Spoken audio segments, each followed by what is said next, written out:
Bien, amigos, tenemos el placer de contar con la presencia del licenciado Julio César de la Rosa Tiburcio. El doctor de la Rosa es presidente de la Alianza Dominicana contra la Corrupción, ADOCO. ADOCO no es un apéndice de Participación Ciudadana, es una institución que se dedica a la lucha contra la corrupción, pero de una manera separada a las otras instituciones. Él nos viene a hablar de dos temas y quisiera decirle a los televidentes que, como dicen los colombianos, nos provoca un cuestionario que esté basado en, primero, la definición de la palabra corrupción en este momento en República Dominicana. No es que nos diga si es buena o si es mala, todo el mundo sabe que no es buena, pero ¿qué significa la lucha contra la corrupción? ¿Cómo se erigen y se eligen las instituciones que luchan contra la corrupción? ¿Cuál es el objetivo? ¿Quién las funda? ¿Quién elige sus directivas? Y si eso funcionan como una asociación independiente, como son las hijas de María en la Iglesia Católica, por ejemplo. ¿Cómo surgen estas asociaciones? Pero ese es un tema que el licenciado nos va a prometer que en el futuro nosotros vamos a tratar. Hoy tenemos dos elementos específicos que quisiera que él nos trate. Uno es la sugerencia que le hace la procuradora a sus adjuntos, haciéndolo en una forma que ratifica su condición de jueza. Es decir, que mentalmente la actual procuradora piensa como una jueza y no como un ministerio público. Y le advierte funciones a los abogados defensores, a los fiscales, a los acusados y a los jueces. Que nos cuente el doctor de la Rosa si él ve en esas declaraciones un documento necesario en este momento o si ella podía estar deteniendo el proceso de accionar a sus adjuntos. Bien, saludos, feliz año a todos. Gracias, Salud doctor. y prosperidad. Bueno, ya nosotros antes del pronunciamiento de la Procuradora General de la República habíamos advertido y llamado la atención de que el Ministerio Público debía dejar la práctica de los casos que de una forma procesal que está llevando y que un juez no tiene otra salida que no sea ante una justicia rogada de reparar en los pedimentos y sobre todo cuando ya se han vencido plazos establecidos en el Código Procesal Penal. Si se le impuso a un imputado una medida de coerción consistente en 18 meses y esa medida de coerción y ese tiempo ya venció y el Ministerio Público no ha tenido la capacidad, la diligencia de presentar acusación, pues lo propio es que ese juez varíe la medida de coerción vencido el plazo. Inclusive, en algunos casos, debió el juez, que conoce esa solicitud de variación de medida, que es ordinaria, pues declarar o establecer la libertad pura y simple. Sin embargo, no obstante esa posibilidad, le imponen medidas a veces superiores a la propia prisión preventiva porque le han impuesto garantía económica, presentación periódica, o sea, un combo de las 7 medidas que establece el Código Procesal Penal.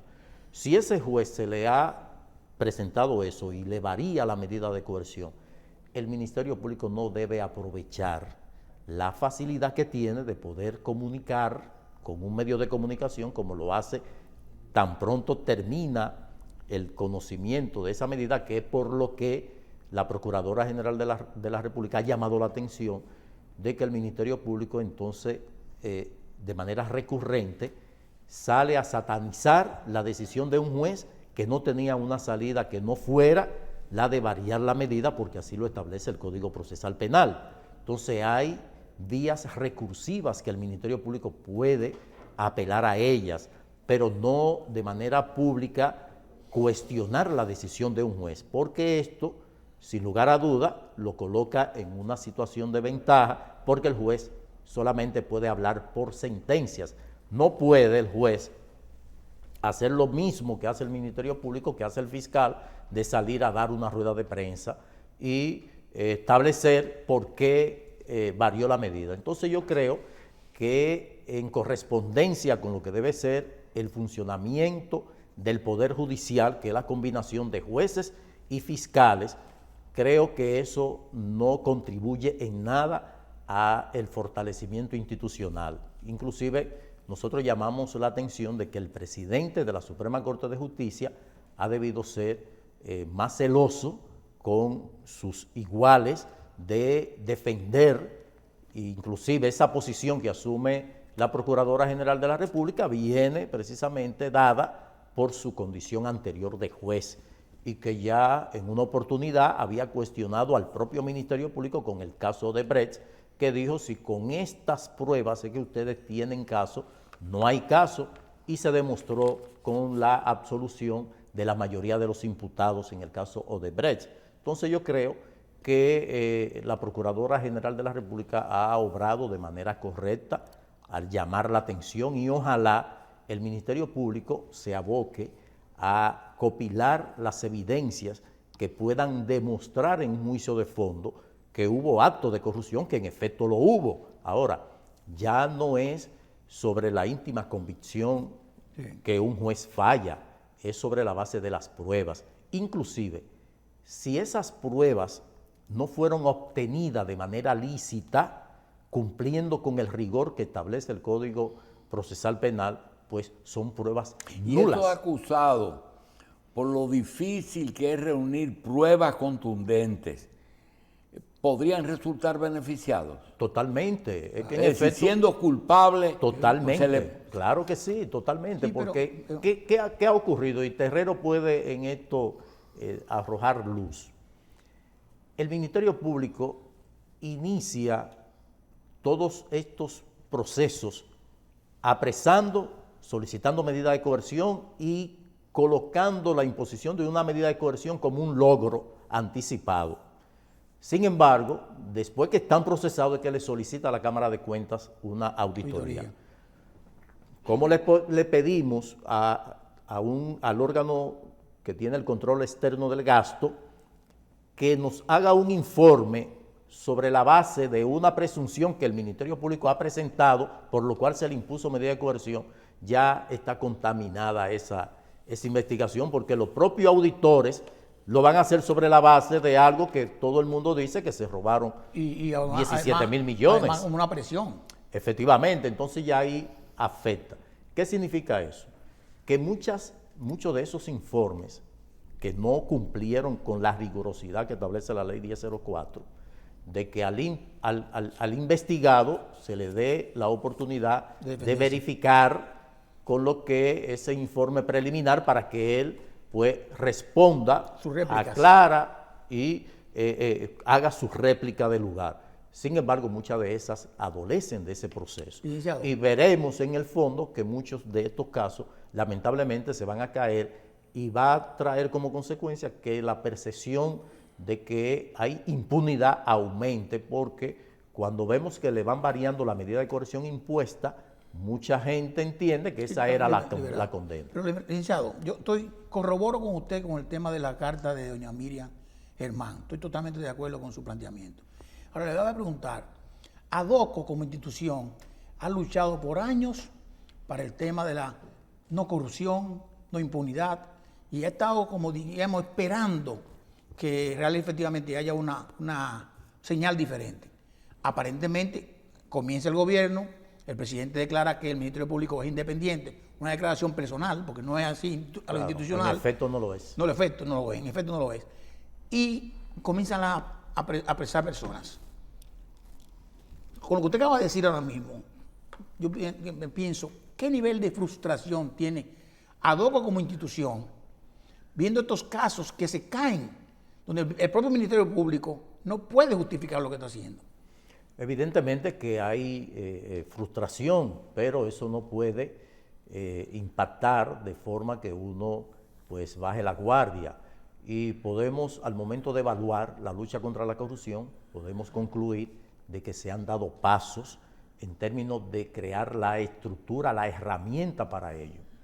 La propia Cámara de Cuentas tendría un papel fundamental para contribuir a la transparencia y a la lucha contra la corrupción. Ahora, cuando vemos que esta entidad que tiene ese papel constitucional tan importante, pues no se ponen de acuerdo como para realizar su labor y hacer un cronograma de auditorías a las instituciones que manejan, por ejemplo, el 70% del presupuesto, que no han sido auditadas ninguna.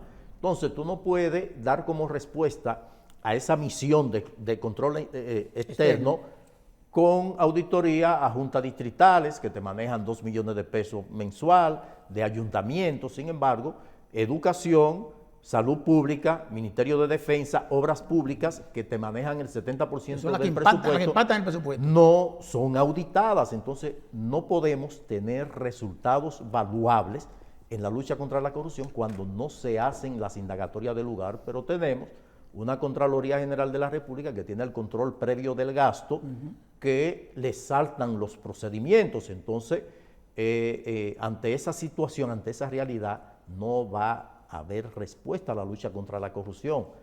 Esto del Ministerio Público... ¿Cómo que le saltan los procedimientos a la Contraloría?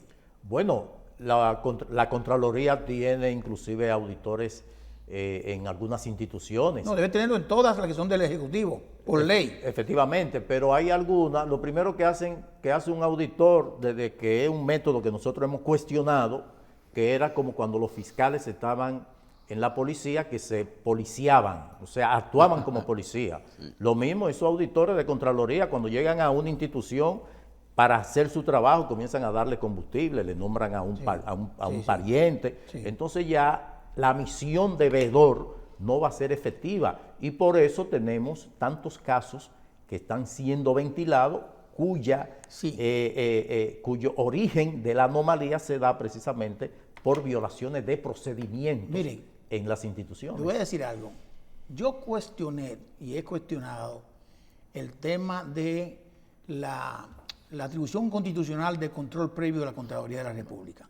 Porque lógicamente, nosotros como contadores, como auditores, que sabemos lo que es el control interno, cuando existe control interno no tiene que haber control previo. Efectivamente. Pero evidentemente, para un Estado, un gobierno, yo tuve que decir, es verdad, necesitamos el control previo, porque con eso podemos parar un poco el tema de la corrupción. Sin embargo, cuando llegan al Ministerio Público estos casos que están detenidos por fraude, por mala práctica, violación a la ley de compra y contrataciones públicas, todos esos documentos han sido aprobados por la Contraloría. Eso es. Firmado y aprobado. Totalmente. Entonces, si supone que está aprobado y firmado es porque está bien. Totalmente. Razonablemente bien. Así es. Entonces, prácticamente la Contraloría está implicada también en los expedientes. Naturalmente, por eso en uno de los casos hay un excontralor que está siendo procesado, porque si se establece responsabilidad en la comisión de irregularidades y esto tuvo el aval de la Contraloría, pues evidentemente que hay responsabilidad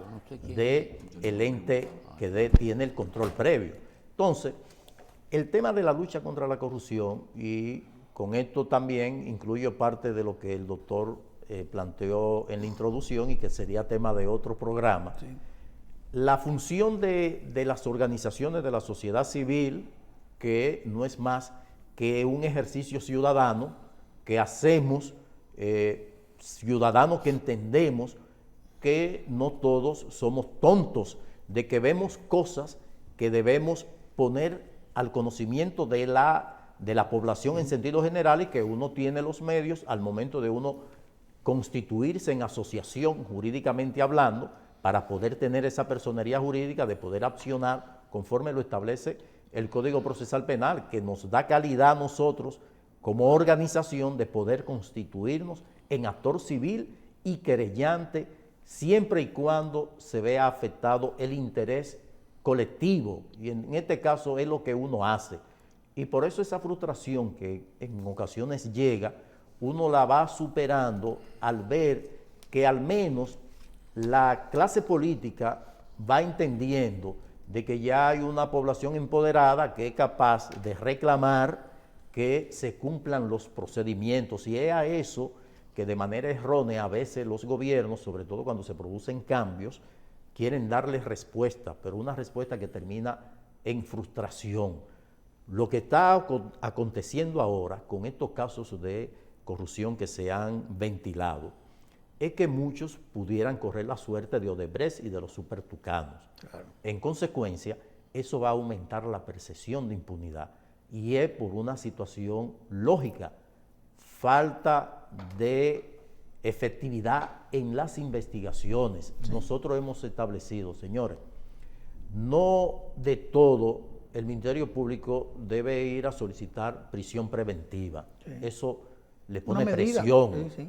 Son 7 medidas. Claro. Hay personas que perfectamente califican para esperar su juicio en libertad, y eso le da mayor holgura a la investigación. Ahora, hay casos complejos que pudiera estar impidiendo el imputado, estando en libertad, el proceso, amenazando testigos y todo eso, pero cuando eso se pueda demostrar, el juez puede imponer esa medida de coerción solicitada. Entonces, pero no es automática. ¿Qué tenemos? El caso Medusa. Ya esta semana vencen los 18 meses impuestos. Hay que cambiarle, hay que variarle la medida. ¿Y hay que mandarlo a su casa? Efectivamente, con cualquiera de las otras medidas. Sí. Ahora, cuando vemos un expediente de 12,000 páginas, imagínese usted, materialmente eso es imposible manejarlo. Claro. Ya miren cómo se dio un primer plazo de 3 meses. ¿Qué va a ocurrir? Y eso, como perito de la contabilidad que Terrero es, si yo quiero demostrar que a mí me robaron el carro y yo consigo una cámara de vigilancia, yo puedo demostrar de que esa persona había dado seguimiento y todo eso, yo puedo conseguir 3 pruebas, 3 evidencias para presentarla. ¿Por qué yo tengo que buscar 400 para demostrar eso? Claro. Entonces, si el caso está blindado, con un caso, con una evidencia sobre un acto que tú puedas presentar, ya es suficiente, porque aquí no hay cúmulo de penas. Con el lavado. Ya con el enriquecimiento ilícito, sí. el enriquecimiento sin causa, o sea, claro. Una persona que fue funcionario público y que presentó una declaración jurada de patrimonio de una cuantía, de un monto, que no puede soportar. Y la sumatoria del salario que éste recibió, si no tuvo un préstamo, si no tuvo una herencia, claro. Ya hay una presunción, claro, de que usted incurrió en lavado de activos. Entonces ya eso es más que suficiente. Y lo dice la Constitución de la República. Así es. Licenciado, un presupuesto de una nación se basa en impuestos, en préstamos, en ayuda, donaciones y en inversión extranjera. Ahora, con esas dificultades que no le puede poner un impuesto a un país en crisis porque termina pagándolo el de abajo, en que ya la capacidad de endeudamiento de nosotros ha llegado a niveles preocupantes y que no existe ningún país que haga donaciones. Entonces uno tiene que irse al sector privado. ¿Qué cosa? O que el sector privado invierta y desarrolle el país, no es que pague la deuda externa, pero por lo menos que abra fuentes de trabajo, que se estimule y se crean leyes para que la inversión extranjera venga aquí. Y 2 modalidades que este gobierno ha anunciado, que es la inversión público-privada, en que el Estado pone una parte y el sector privado otra, y la famosa fideicomiso. El fideicomiso ha sido bombardeado por todas partes. ¿Cómo lo ve Adoco? La figura del fideicomiso en sí, al igual que el concepto de la alianza público-privada, son para los países en vía de desarrollo efectivos. Ahora, naturalmente, siempre y cuando se respete la figura como tal y se haga conforme a lo que establece la norma. Lamentablemente, aquí no teníamos una ley de alianza público-privada. Se creó la ley. Este gobierno la ha adoptado y la ha puesto en ejecución. ¿De qué estamos hablando? Bueno, el Estado necesita la construcción de un hospital traumatológico en Dajabón, no tiene los recursos, pues hace una alianza público-privada con un consorcio que viene con el concepto de llave en mano, te hace el hospital y te entrega las llaves, el hospital equipado. ¿Qué puso el Estado? Los terrenos, la permisología, todo lo que requiere. Buscó un ejemplo bueno, que fue hospital. Si fuera un hotel turístico, uno dice, bueno, y con lo que produzca el turismo se paga el préstamo a la inversión privada, pero un hospital, ¿quién lo va a pagar? No, es que ya con el concepto, en la frontera, como usted con dijo. el concepto de autogestión, Exacto. ya el seguro, Va a generar. todo paciente tiene un seguro, si no el subsidiado, el contributivo, y ese hospital va a ser autogestionado. Claro. Entonces, el Estado va a hacer la obra de infraestructura, el acceso y todo eso. Y de lo que vaya generando, pues se va a ir descontando la inversión. Bueno, hasta ahí está bien, pero ¿qué ha ocurrido? Con el concepto de alianza público-privada, por ejemplo, el proyecto del fideicomiso Pro Pedernales, el Estado prácticamente va a hacer todo y lo va a entregar después de hecho. Eso para citar el caso de la APP. Ahora, lo del fideicomiso, el Estado comienza a desarrollar fideicomiso sin tener una normativa. Hay una ley de fideicomiso privado que fue de la que el Estado se apoderó para la creación de 3 fideicomisos como Ciudad Juan Bosch, RD Vial y Parquea TRD. Se plantea a la entrada del gobierno la creación del fideicomiso de Punta Catalina, al que le salimos todos al frente. ¿Por qué? El fideicomiso, que no es más que la entrega de un patrimonio para que sea administrado y se asegure su preservación y sobre todo el crecimiento del mismo. Patrimonio separado. Efectivamente. Ahora, se hace ese fideicomiso sin tener la ley. Finalmente, cuando le salimos al frente al fideicomiso de Punta Catalina, que no era más que la cesión del patrimonio. Punta Catalina que ya está hecha. Que está hecha, entonces no se corresponde.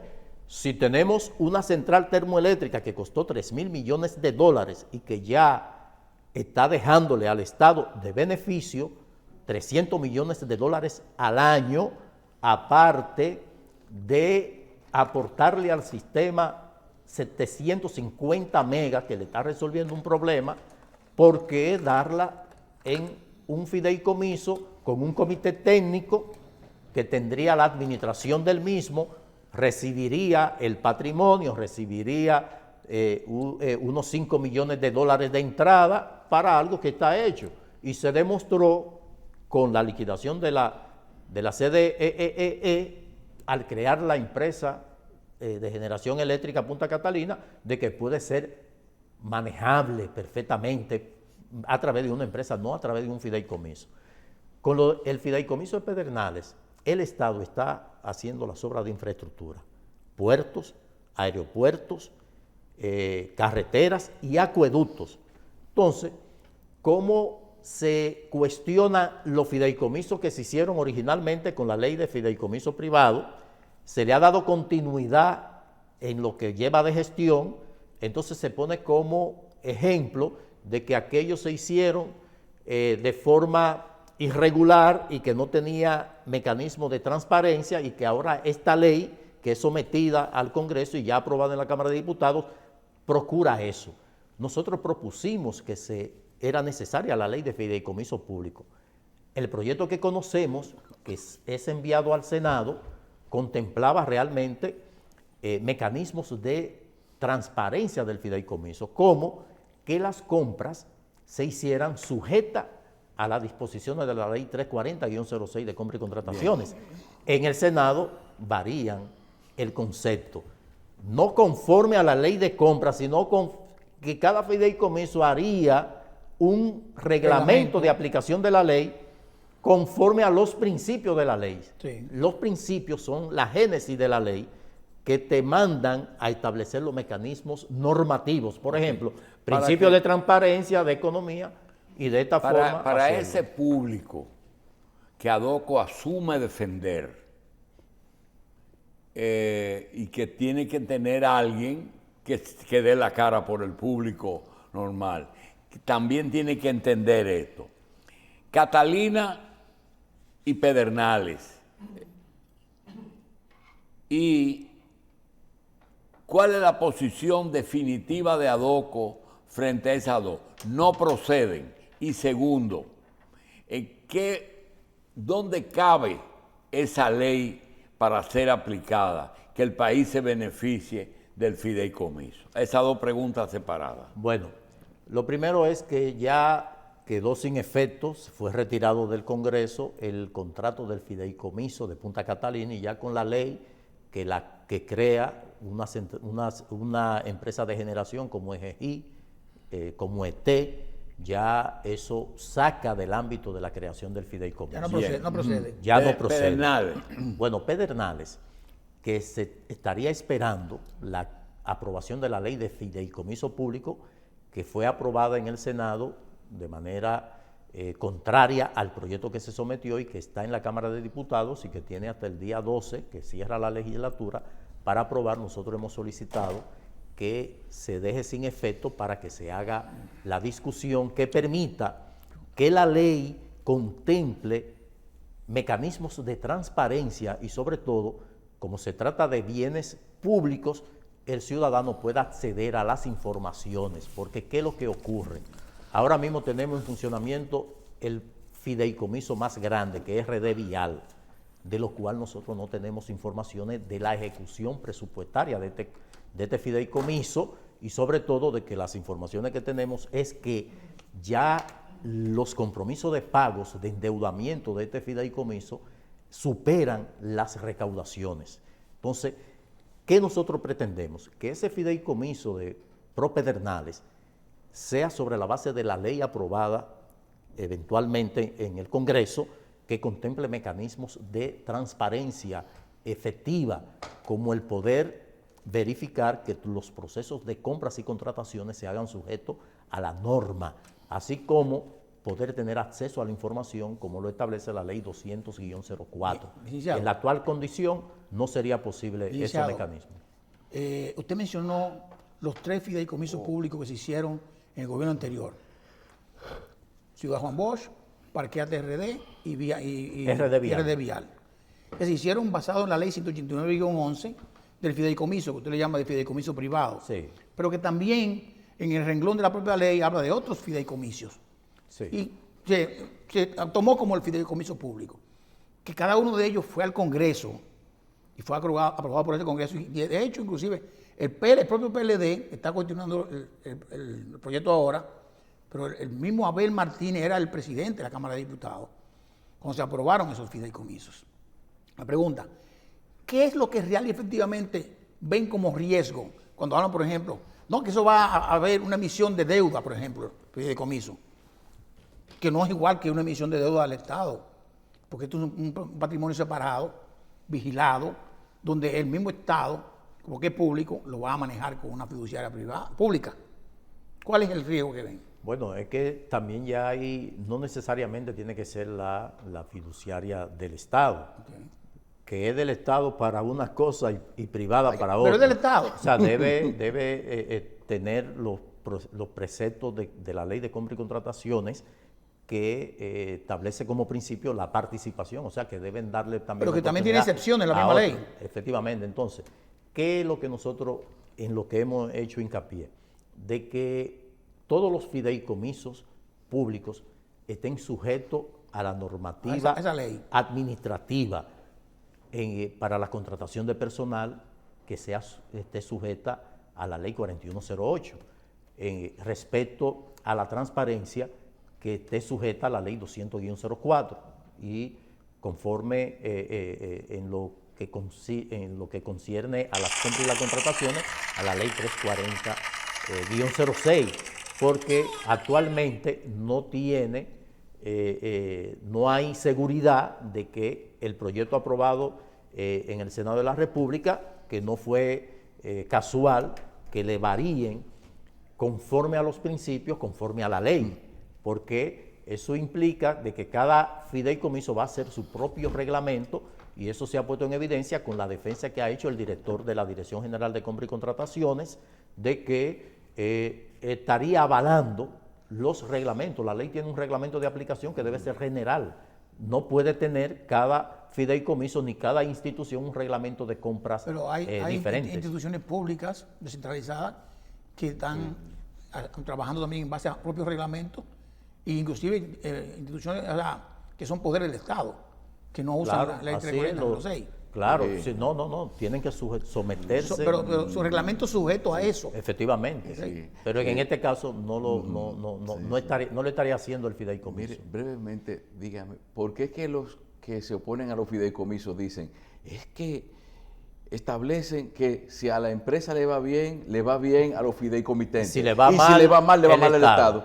¿Por qué ahí que dicen eso? No, porque se corre el riesgo de que como es un fideicomiso El Estado público, asume los riesgos. Automáticamente, inclusive, aunque no esté avalado por como una deuda soberana, puede perfectamente, por un asunto de imagen, el Estado dominicano, que un fideicomiso del cual él participa haya incurrido en una deuda impagable. Ajá. Y que a quien va a afectar en la calificación de riesgo es precisamente al Estado. El Estado va a tener que ir a salvar eso. Al final el Estado es garante de todo. Efectivamente. Pero de todo. Ahora, ¿cuál ha sido nuestra definición en las actuales condiciones que se quiere aprobar esta ley? Que es un mecanismo para la segunda ola de privatización que se hizo en el 97 con la ley de capitalización y que ahora... Que no, que no era privatización. Efectivamente, que era capitalización. Correcto. Ahora, para nosotros, este es un mecanismo para ceder el patrimonio público, o sea, para privatizarlo, al sector privado, a empresarios